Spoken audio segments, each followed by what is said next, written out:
أعوذ بالله من الشيطان الرجيم بسم الله الرحمن الرحيم ولئن سألتهم ليقولن إنما كنا نخوض ونلعب قل أبالله وآياته ورسوله كنتم تستهزئون لا تعتذروا قد كفرتم بعد إيمانكم إن نعفو عن طائفة منكم نعذب طائفة بأنهم كانوا مجرمين صدق اللہ العظیم۔ کفار کا معاملہ یہ تھا اور منافقین کا کہ یہ جب کوئی اہم معاملہ ہوتا، کوئی خاص بات ہوتی اور جب کوئی سنجیدہ ماحول ہوتا اس میں عجیب و غریب قسم کی باتیں کرتے اور مسلمانوں کا مذاق اڑاتے، حوصلے پست کرنے کے لیے طرح طرح کی جملے میں کستے۔ تو اب ان منافقین سے جب پوچھا جاتا کہ بھئی یہ کیا ہے، کہتے یہ تو ہم ویسے مذاق کرتے ہیں کہ بڑا انسالتہم لیقولون انما كنا نخوض ونلعب، اور اگر تو ان سے پوچھے تو وہ کہیں گے ہم تو بات چیت کرتے تھے اور دل لگی، ویسے گپ شپ پہ وقت گزارنے کے لیے تھا، اتنا لمبا سفر ہے، یہاں پہ انتظار ہے، بڑا سنجیدہ ماحول ہے، تو یہ دل لگی ہم کرتے ہیں، گپ شپ لگاتے ہیں، ایسی بات نہیں ہے۔ تو قل اب اللہ و آیاتی و رسولہ کنتم تستہزئون، تو کیا اللہ سے اور اس کے حکموں سے اور اس کے رسول سے تم ٹھٹھے کرتے ہو؟ بھی اللہ سے مذاق، اللہ کے رسول کے مذاق، اس کے حکموں سے مذاق کرتے ہو، یہ بات غلط ہے۔ تو اس پہ ان کی گرفت ہوئی کہ جو اللہ کے ساتھ مذاق ہے، اللہ کے حکموں کے ساتھ مذاق ہے، بڑی خطرناک بات ہے۔ یہ بات یہ ہے کہ شاعر اسلام کے ساتھ جو مذاق ہے وہ پہلے بھی بات ہوئی تھی کہ انسان کو در اسلام سے خارج بعض اوقات کر دیتا ہے۔ ایمان لانے کے لیے ایمان کی تمام جزیات کے اوپر ایمان لانا یہ ضروری ہے، جتنی بھی جزیات ہیں سب کے اوپر ایمان ہونا یہ ضروری ہے، تب انسان مومن کہلاتا ہے۔ لیکن اسلام سے خارج ہونے کے لیے ایمان کی پورا ایمان کا انکار ضروری نہیں ہے کہ پورا ایمان کا انکار انسان کرے گا، لیکن ایمان کی کسی ایک جز کا انکار وہ انسان کو اسلام سے خارج کرنے کے لیے کافی ہوتا ہے۔ تو اس لیے ان چیزوں میں بڑی احتیاط کی ضرورت ہوتی ہے کہ ایمان جب انسان لاتا ہے تو ایک ایک جز کے اوپر ایمان ضروری ہے، اور نکلنے کے لیے کسی ایک جز کا انکار بھی کافی ہو جاتا ہے۔ اس لیے اس میں بہت زیادہ اسلامی احکامات کے حوالے سے بہت احتیاط کی ضرورت ہے۔ ہم لوگ اس کو ہلکا سمجھتے ہیں، مذاق کسی بھی چیز کو بنا لیتے ہیں، یہ بڑی غیر مناسب سی بات ہے، اور اس میں ایمان کا جو ہے وہ جانے کا بھی بعض اوقات خطرہ ہوتا ہے، اور بہت سارے ایسے احکامات ہوتے ہیں کہ جن سے انسان کا نکاح بھی ختم ہو جاتا ہے، اور اس میں بھی بڑی احتیاط کی ضرورت ہوتی ہے۔ لا تعتذروا قد كفرتم بعد ایمانکم، بہانے مت بناؤ، تم تو کافر ہو گئے اظہار ایمان کے پیچھے۔ ان نعفو عن طائفة منکم نعذب طائفة بأنهم كانوا مجرمین، اگر ہم معاف کر دیں گے تم میں سے بعضوں کو تو البتہ عذاب بھی دیں گے بعضوں کو، اس سبب سے کہ وہ گناہ گار تھے۔ منافقین کے حوالے سے دو گروہ بن گئے کہ بعض کو اللہ رب العزت نے فرمایا کہ ہم ان کو معاف بھی کر دیں گے، اور بعض جو ہیں وہ گناہ گار، ان کو عذاب بھی دیں گے۔ تو بہت سارے منافق ایسے تھے جو بعد میں ایمان لے آئے تھے، حقیقی معنی میں سنکر دل کے ساتھ ایمان لے آئے تھے۔ جناب نبی کریم صلی اللہ علیہ وسلم کی وفات کے بعد بھی بہت سارے جو منافق تھے وہ طائب ہو گئے تھے اور صحیح معنوں میں اسلام کے اندر داخل ہو گئے تھے۔ تو جو توبہ کر کے صحیح معنوں میں اسلام کے اندر داخل ہو گئے اور نفاق اور منافقت ختم ہو گئی، تو اللہ رب العزت جو ہے وہ توبہ کرنے والوں کو معاف فرما دیتے ہیں۔ تو کیا فرمایا کہ ان کو تو ہم معاف کر دیں گے، لیکن جنہوں نے توبہ نہیں کی یا جو بھی کوئی صورتیں بنی ان کے ایمان میں آنے کی، تو جن کی صورت بن گئی وہ تو معاف ہو جائیں گے، اور جن کی صورت نہیں بنی اللہ رب العزت نے فرمایا کہ ہم ان کو عذاب دیں گے۔ المنافقون والمنافقات بعضهم من بعض يأمرون بالمنكر وينهون عن المعروف ويقبضون أيديهم نسوا الله فنسيهم إن المنافقين هم الفاسقون۔ یہاں سے اللہ رب العزت مومنوں کی منافقین کی اور صفات کو بیان کر رہے ہیں کہ ان کی کیا کیا صفت ہے، کیا کیا کام ہے ان کے منافقین کے، کس چیز سے ان کو پہچانا جا سکتا ہے۔ تو فرمایا المنافقون والمنافقات بعضهم من بعض، منافق مرد اور منافق عورتیں سب کی ایک چال ہے کہ منافق مرد ہوں یا منافق عورتیں ہوں، سب کا طریقہ کار ایک ہی ہے، مطلب ان کی عادتیں ایک ہیں، خصلتیں ایک ہیں. جو شرارتیں ان کے مرد کرتے ہیں وہی شرارتیں ان کی عورتیں کرتی ہیں. جو چال ان کے مرد چلتے ہیں وہی چالیں ان کی عورتیں چلتی ہیں. جو عادات و خصائل ان کے مرد کے ہیں وہی عادات و خصائل ان کی عورتوں کی ہیں. تو یہ مرد اور عورتیں ایک جیسے ہی ہیں، جنس کے اعتبار سے تو مختلف ہیں، لیکن جو ان کے عادات ہیں، جو ان کے اخلاق رذیلہ ہیں، یہ سارے کے سارے ایک ہی ہیں. اور اس طرح کی مثالیں کہ فلاں فلاں کی طرح ہے، یہ احادیث میں بھی ملتی ہیں. جیسے آپ علیہ السلام بعض اوقات فرماتے تھے کہ یہ مجھ سے ہے اور میں اس سے ہوں، یا یہ مجھ جیسے ہیں.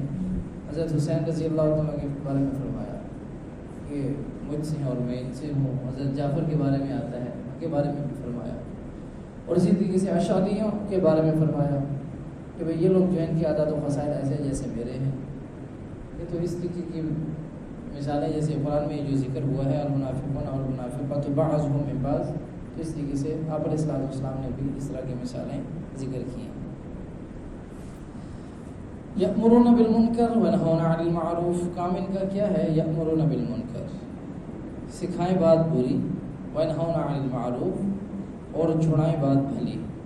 کہ جو بری بات ہے یہ اس کا حکم کرتے ہیں، اس کی ترغیب دیتے ہیں دوسروں کو بری باتوں کی. اور اسی طریقے سے جو اچھی باتیں ہیں ان سے لوگوں کو منع کرتے ہیں اور ان سے لوگوں کو روکتے ہیں. تو یہ منافقوں کی علامت ہے. مومن کی علامت کیا ہے؟ یأمرون بالمعروف وینہون عن المنکر، کہ وہ اچھی اور بھلی بات کا حکم کرتے ہیں اور بری باتوں سے منع کرتے ہیں. لیکن یہاں پہ جو منافقین کا طرز عمل ہے، یہ ہر انسان کو سوچنا چاہیے کہ طرز عمل کیا ذکر ہوا ہے. طرز عمل یہ ذکر ہوا ہے کہ وہ بھلی بات سے روکتے ہیں. اور بھلی بات سے روکنا وہ کسی بھی طریقے سے، ایک تو صراحتاً ہو سکتا ہے اچھی بات سے انسان روک کے کسی دوسرے کو یہ کام نہ کرو، یہ بھی ہو سکتا ہے. اور یہ بھی ہو سکتا ہے کہ اس کو براہ راست منع تو نہیں کر رہا کہ بھئی یہ کام نہ کرو، لیکن اس کے لیے ایسے الفاظ کا استعمال کر رہا ہے، ایسا ماحول پیدا کر رہا ہے، اور اس کے لیے ایسا جو ہے وہ کوئی طریقہ کار اختیار کر رہا ہے کہ جس سے وہ انسان خود بھلی بات سے روک رہا ہے، وہ بھلی بات نہیں کر پا رہا. تو یہ بھی تو روکنا ہے اس کو. تو یہ علامت منافقین کی ہے، بڑی بات سے روکنے کی. کسی انسان کو بعض اوقات ہم ایسا تانا دے دیتے ہیں کہ وہ خود ہی اچھی بات کی طرف نہیں جا رہا ہوتا. کیونکہ کسی انسان نماز پڑھنے کے لیے مستقل بنیادوں کے اوپر آنا شروع ہو گیا، کہتے ہیں اس کو دیکھو جی تو مولوی بن گیا، یہ مولوی ہو گیا. یہ اس لیے کہہ رہا ہوں کیونکہ ہمارے مولوی ہونا ایک ہمارے ماحول معاشرے کے اندر کسی کو یہ بات کہنا کہ یہ مولوی ہو گیا ہے تو اس کے لیے عیب ہوتا ہے. حالانکہ عیب کی بات نہیں ہے، لیکن ہمارے ماحول معاشرے میں اس کو ایک عیب بنا دیا گیا. اسی طریقے سے کسی کی شلوار اونچی کوئی دیکھ لیتا ہے تو کہتے ہیں اس کو دیکھو یہ مولوی بن گیا. اب وہ بیچارہ اس مولوی کے نام میرے ساتھ نہ لگ جائے وہ بھی کھینچ اس کو نیچے کر رہا ہوتا ہے. تو اس لیے کہہ رہا ہوں کوئی ماحول بنا دینا، کوئی جملہ بنا دینا، کوئی ایسا طریقہ کار اختیار کر دینا کہ انسان نیک کام سے رک جائے، یہ علامت منافقین کی ہے. اور اسی طریقے سے بری باتوں کا حکم کرتے ہیں. بری باتوں کا حکم یہ کوئی پیکیج دے دیجیے، اگر یہ کام کریں گے تو ایسا ہو جائے گا. جیسے سود ہے، اس کو پروفٹ کا نام دے دیے کہ اگر یوں کریں گے اتنا آپ کو ملے گا، ایسا ہوگا. تو یہ بری بات کی طرف ایک ترغیب ہے، ایک رغبت ہے بری بات کی طرف لانے کے لیے. تو یہ جو علامات ہیں یہ منافقین کی ہیں، ان سے بچنے کی بہت زیادہ ضرورت ہے. میں اس لیے یہ بات بار بار عرض کرتا ہوں کہ ہمارے یہاں دین کے حوالے سے اتنی بے احتیاطی ہے کہ کوئی پتہ نہیں ہوتا کہ انسان کس وقت کیا کرے گا. حضور نبی کریم صلی اللہ علیہ وسلم کی حدیث کا مفہوم ہے، وہ مفہوم اس طریقے سے ہے کہ قرب قیامت میں ایسا ہوگا کہ ایک انسان صبح کے ٹائم تو مسلمان ہوگا، لیکن شام کو جب اس کا جنازہ اٹھے گا تو کافر ہوگا. شام کے وقت تو وہ مسلمان ہوگا، لیکن صبح جب جنازہ اٹھے گا تو وہ کافر ہوگا. وہ اسی وجہ سے ہوگا کہ دین کے معاملات کے اندر بے احتیاطی. تو دین کے معاملات کے اندر بہت زیادہ احتیاط ہوئی، ہر بات کو سوچ سمجھ کے کریں. جو بات سامنے یہ نہ کہتے ہیں ہماری رائے یہ ہے اور میں تو یہ سمجھتا ہوں کہ دین کا یہ مسئلہ ہے، بڑی غلط بات ہے. جو اہل علم حضرات ہیں ان سے پوچھیں، فاسألوا اہل الذکر ان کنتم لا تعلمون. جو لوگ علم والے ہیں ان سے پوچھو اگر تم نہیں جانتے تو. اہل علم سے پوچھو، سوال کرو، اللہ کا حکم ہے کہ فاسألوا اہل الذکر ان کنتم لا تعلمون. نہیں جانتے تو پوچھو. اپنی رائے، اپنا خیال میں یہ سمجھتا ہوں اور میری رائے یہ ہے اور یوں ہونا چاہیے، ایسا نہیں ہے. دین کے معاملے میں دو دنیا چار کی طرح بات واضح کریں. اور اسی لیے شکوک و شبہات پیدا ہوتے ہیں دین کے اندر. جب ہم کہتے ہیں نا ہماری رائے یہ ہے، میں یہ سمجھتا ہوں، میں نے یہ پڑھا اور اس کے نتیجے میں اس بات پہ پہنچا، یہ بات غلط ہے۔ اس سے پھر لوگوں کے اندر شکوک و شبہات پیدا ہوتے ہیں، لوگ دین سے بیزار ہوتے ہیں۔ تو یہ ہمارے اپنے اعمال کی وجہ سے اور اپنے جو تجزیے ناقص تجزیے ہوتے ہیں انہیں کی وجہ سے لوگ پھر یہ پریشانی کا شکار ہو جاتے ہیں کہ کیا ہو رہا ہے۔ نسوا اللہ فنسیہم ان المنافقین هم الفاسقون، نسوا اللہ فنسیہم، بھول گئے اللہ کو سو وہ بھول گیا ان کو، ان المنافقین هم الفاسقون، تحقیق منافق وہی ہیں جو نافرمان ہیں۔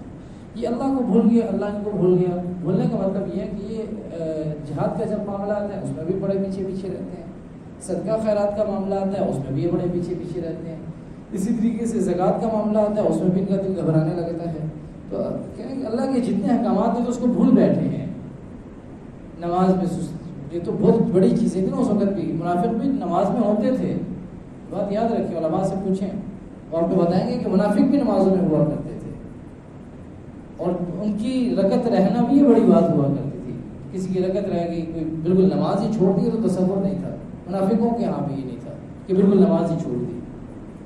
تو یہ تو بڑی بات تھی کہ اب یہ ہے کہ ہم اللہ کے احکامات کو بھول رہے ہیں، اپنی مرضی سے زندگی گزار رہے ہیں، نہ اللہ کے احکامات ہیں ہماری زندگی کے اندر، نہ جناب نبی کریم صلی اللہ علیہ وسلم کے طریقے ہیں ہماری زندگی کے اندر، نہ صحابہ کا طرز ہے ہماری زندگی کے اندر۔ جب یہ چیزیں ساری نکل گئی ہیں تو پھر ہم یہ کہیں کہ اللہ کی مدد نہیں آ رہی، حالات ٹائٹ ہوئے ہیں، یہ کیسے ہوگا؟ اللہ کے نسوا اللہ فنسیہم، انہوں نے اللہ کے احکامات کو بلایا، اللہ نے اس کو بلا دیا، ٹھیک ہے جو مرضی کرو، جیسے مرضی زندگی گزر گئی تمہاری گزارو۔ تو اس لیے یہ کام یہ کرتے ہیں۔ اور ایک اور چیز یہاں پہ جو خاص طور پہ ذکر ہے، مفسرین فرماتے ہیں کہ صدقات اور خیرات کے اندر بہت زیادہ بخل کرتے تھے، اور صدقات خیرات کے اندر بخل یہ مومن کی نشانی نہیں ہے، یہ منافقوں کی نشانی ہے۔ اور ایک اور چیز یاد رکھیں زکوٰۃ کے حوالے سے، کیونکہ آج کل زکوٰۃ کا موسم چل رہا ہے، لوگ اس پہ صدقہ خیرات زیادہ کرتے ہیں۔ زکوٰۃ اور صدقات واجبہ یہ کسی کافر کو نہیں لگتے۔ کل ایک صاحب کا فون آیا، انہوں نے کہا جی شیعہ حضرات جو ہیں ہمارے، ان کو ہم صدقہ یا زکوٰۃ کا کوئی زکوٰۃ دے سکتے ہیں؟ میں نے کہا جی زکوٰۃ انہیں نہیں دے سکتے، اگر یہ کلمہ گو تو ہمارے بھائی ہیں۔ میں نے کہا اگر اتنی تفصیل آپ کو معلوم ہے تو آپ دے دیں ہماری وجہ سے، میں نے آپ کو مسئلہ بتانا تھا، بتا دیا، سمجھ میں آ رہا ہے نہ دیں، نہیں سمجھ میں آ رہا ہے دے دیں، باقی لگتا ہے نہیں لگتا وہ آپ کا مسئلہ، میں نے تو آپ کو بتا دیا۔ تو ان لوگوں کو کیونکہ ان کے مذہب میں زکوٰۃ ہے ہی نہیں، ان کے مذہب میں زکوٰۃ نہیں ہے کہ زکوٰۃ ادا کریں، تو زکوٰۃ لے کیسے سکتے ہیں پھر یہ؟ تو لہٰذا ان کو زکوٰۃ اگر کوئی دیتا ہے یا صدقات واجبہ دیتا ہے تو کسی صورت میں وہ قابل قبول نہیں ہے، وہ نہ زکوٰۃ ہوئی اس کی، نہ صدقات واجبہ اس کے قبول ہوئے، وہ بالکل رد ہے۔ اسی وجہ سے انشاءاللہ مجھے گفتگو کریں گے سنیں۔